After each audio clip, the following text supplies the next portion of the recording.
Christians arose from the Jews. Then the Muslims followed the Christians. And modern Muslims, of course, want to live in peace with their neighbors, but the throwbacks, the Islamists, want to take the world back to 1,000 years ago, more than 1,000 years ago. They want homosexuals to be murdered. They want hands to be cut off prisoners who steal. They want to perform heinous operations on women and little girls to make certain they have no sexual pleasure.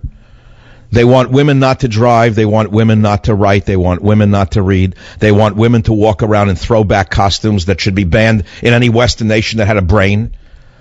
And so we have this clash of civilizations going on right in front of our eyes here in America. You see women walking around in 15th century costumes that are not even in the Quran.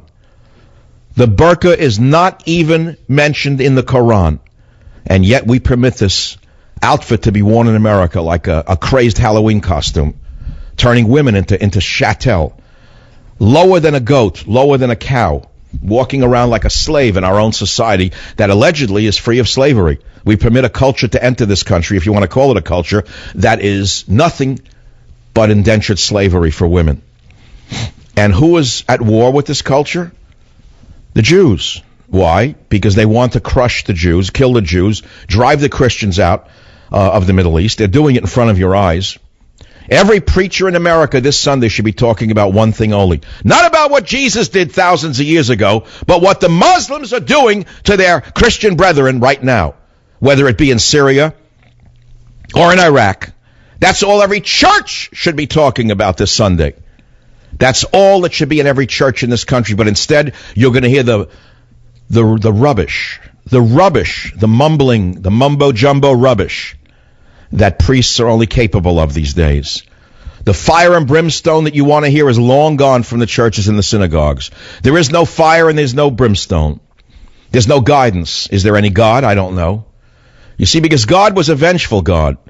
God was not a kind God. That's something you have to understand. You say, oh, fire and brimstone is dead and buried. No, it isn't. God is a vengeful God. He still exists and he is vengeful. Make no mistake about it. And your Christian brethren, the churches are being blown up that have been there for 2,000 years in Mosul. And we don't lift a finger because the atheistic president of ours took our troops out and left no force there to protect anything. Churches are being blown up. Christians are being killed.